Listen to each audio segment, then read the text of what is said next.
Pak Duta Besar, Mas Radar, Mas Risa, Raden Atmo Wijoyo, Mas Heri, ya.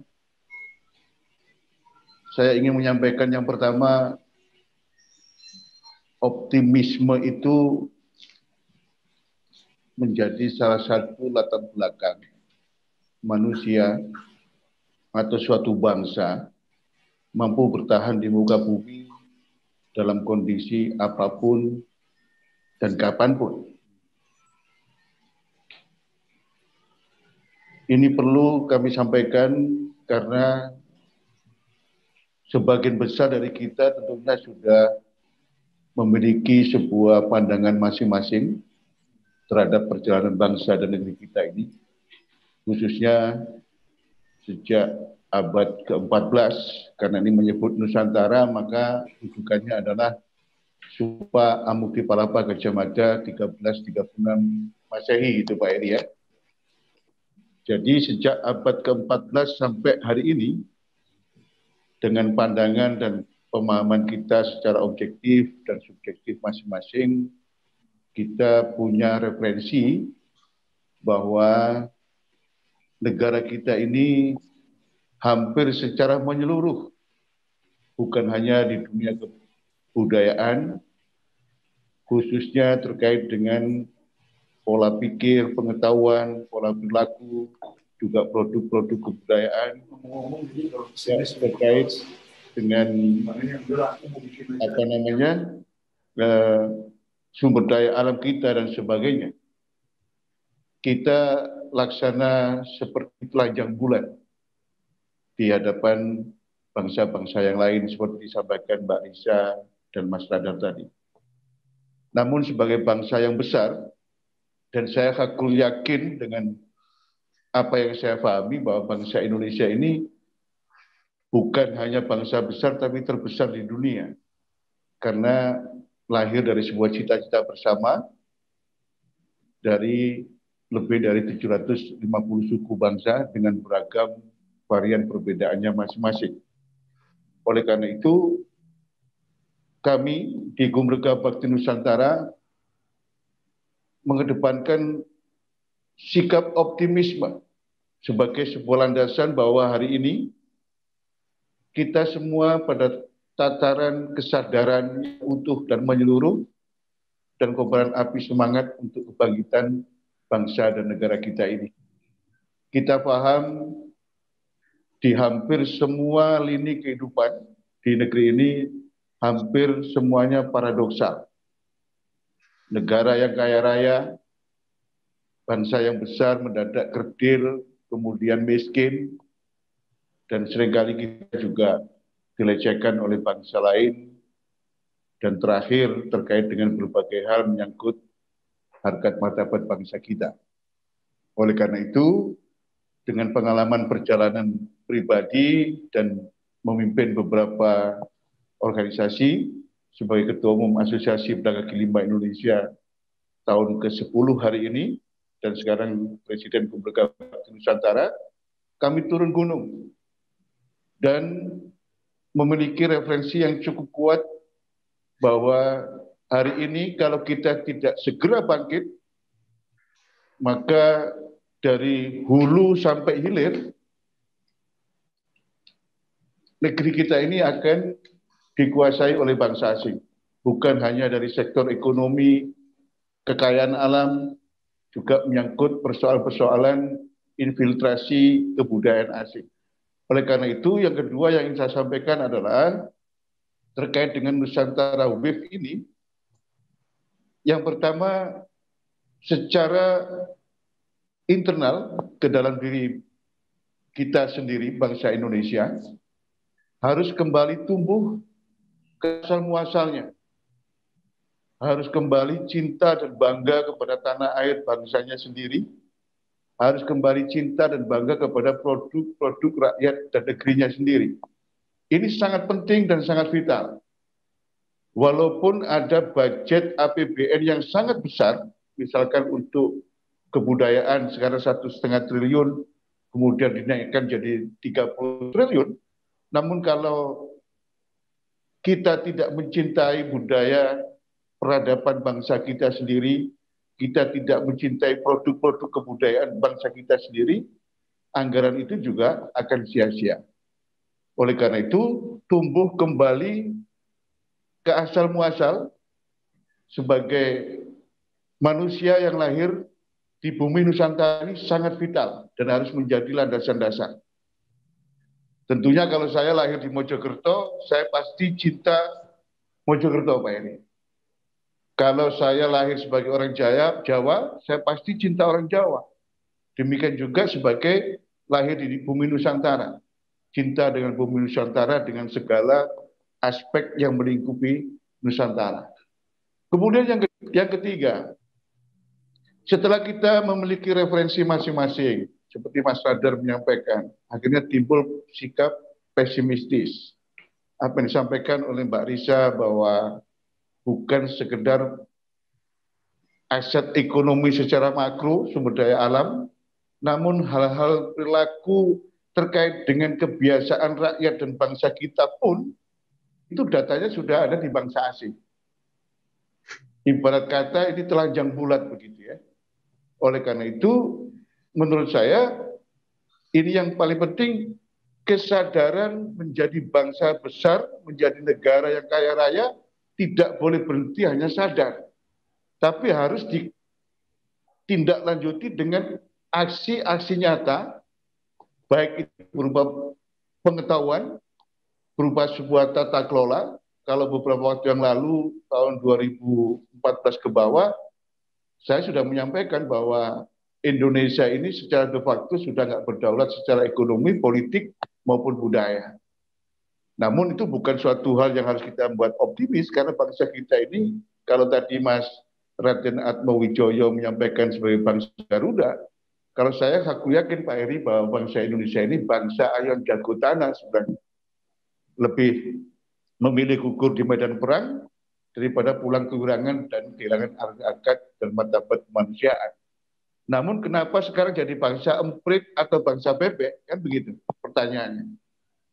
Nah ini korban dari perjalanan pesakitan selama 700 tahun yang dialami oleh Republik, oleh bangsa kita, juga mulai tanggal 17 Agustus 45. Oleh karena itu kami mengambil sebuah langkah dengan referensi yang kami dapatkan selama 10 tahun mendampingi rakyat, khususnya pelaku ekonomi rakyat kecil, dan bagaimana negeri ini baik ekonomi, politik, maupun kebudayaannya sudah terinfiltrasi dengan kepentingan-kepentingan bangsa asing secara global. Kami memutuskan bahwa satu-satunya jalan bangsa ini harus segera menjalani sebuah kebangkitan. Kebangkitan untuk merengkuh hidup yang lebih baik, sehingga apa yang dicita-citakan oleh para pendiri bangsa dalam pembukaan Undang-Undang Dasar 45, adil, makmur, bahkan adidaya bisa kita rengkuh. Oleh karena itu, satu-satunya jalan di Gumrega Bakti Nusantara melakukan sebuah trilogi revolusi Nusantara, Pak Eri. Satu kesatuan, tiga pilar revolusi Nusantara yang harus dijalankan secara seiring bersamaan untuk mengantarkan negeri ini bisa menggapai sebuah keadilan dan kesejahteraan bagi seluruh rakyat dan bangsanya, dan kembali merengkuh sebuah kejayaan. Saya hakul yakin, saya juga memahami apa yang digagas oleh Pak Heri Haryanto Azumi tentang Nusantara Wave ini, sebenarnya ingin mengembalikan apa yang pernah kita dapatkan pada abad ke-14 sebagai negara adidaya dan adil dan makmur. Oleh karena itu, kami melakukan 5 langkah besar. Yang pertama adalah mendampingi pelaku ekonomi rakyat dari hulu hingga hilir. Petani, nelayan, pedagang, buruh, ojek, sopir, becak, hub industri, pemulung, dan yang lainnya, supaya mereka mampu maju, berkembang, dan unggul.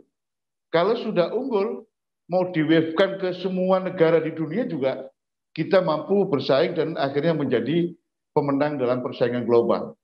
Sehingga rakyat kita merasa menjadi warga negara Republik Indonesia karena mendapatkan pendampingan dari hulu sampai hilir. Dan pendampingan ini harus dilakukan. Kalau tidak, seperti dikatakan Mbak Risa tadi, yang gurih-gurih akan dijual oleh orang Korea Selatan. Sehingga nasi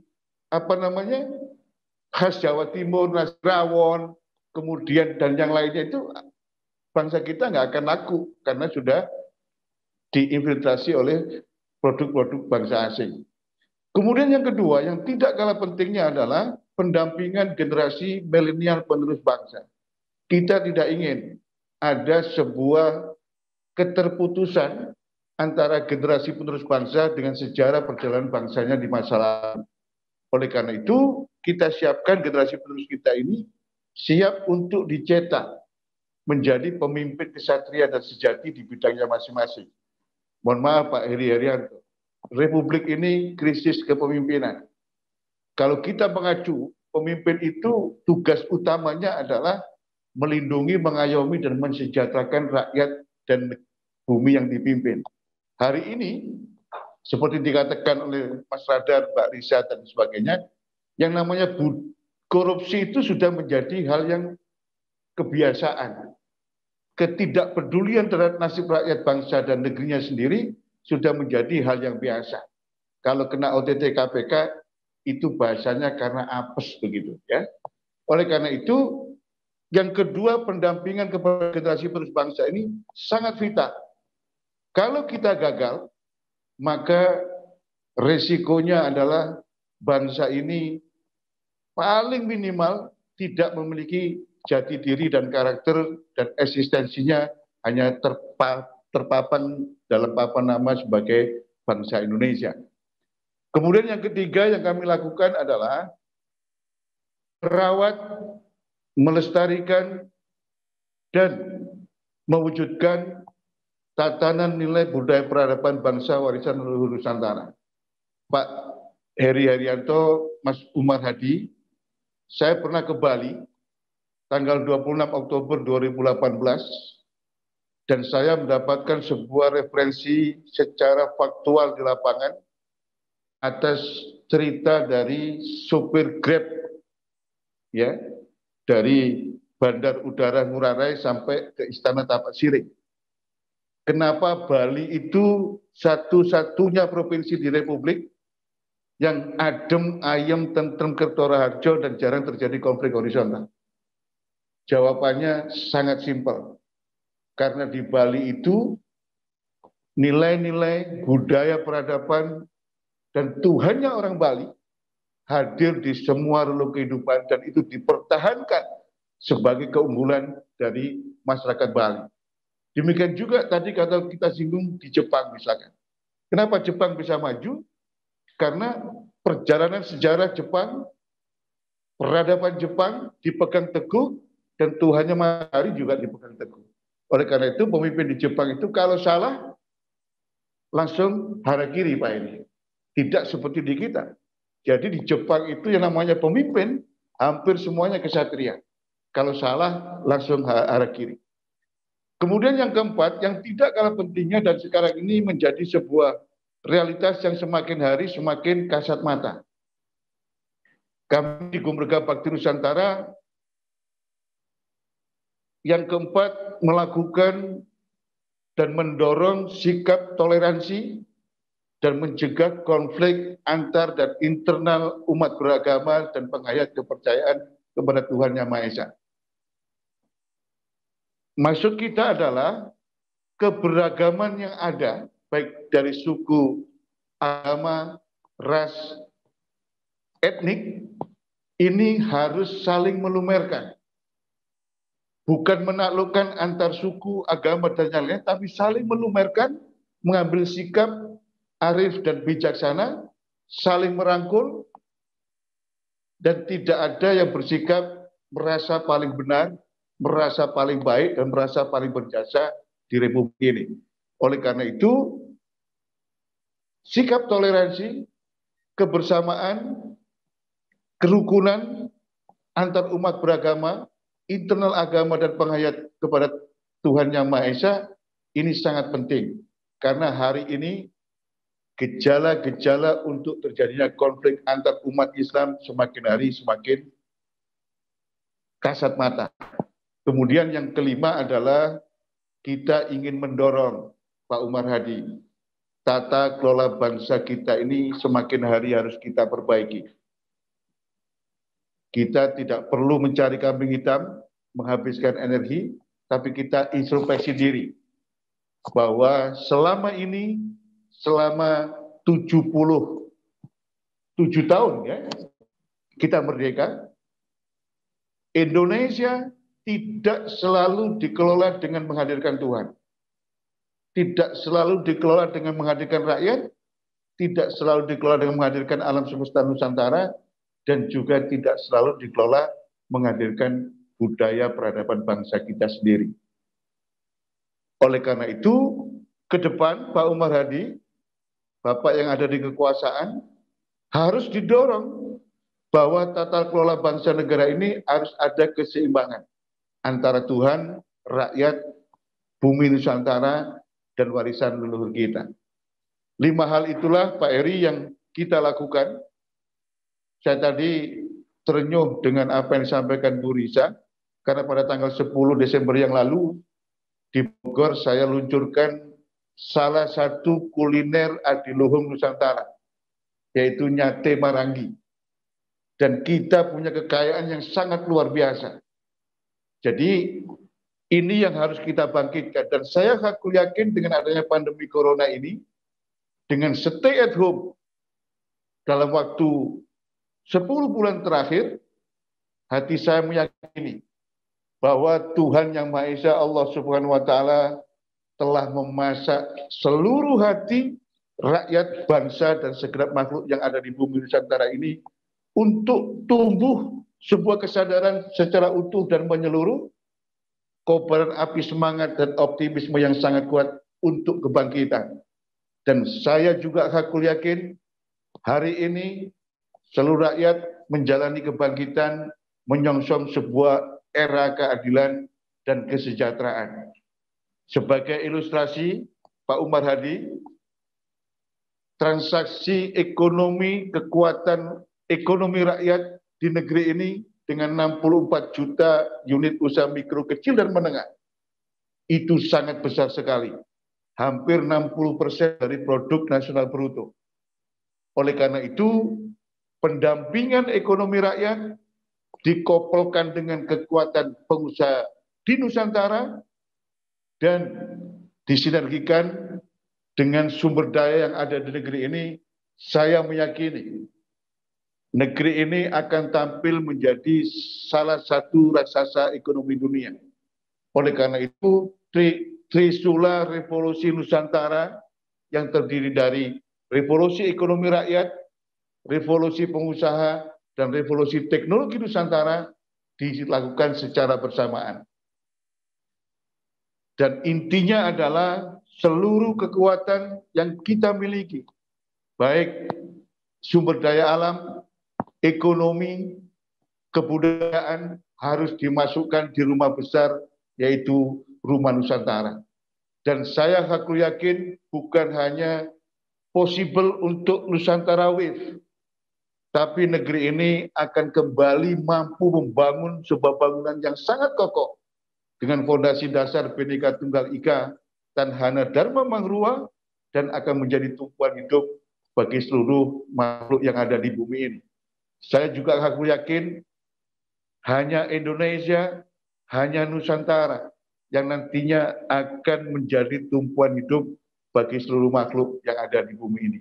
Saya kira itu yang bisa saya sampaikan pada kesempatan hari ini, dan saya berharap nanti ke depan kita bisa sinergi dengan forum Satu Bangsa, dengan Mas Raden Atmowijoyo, dan yang lainnya. Terima kasih. Assalamualaikum warahmatullahi wabarakatuh.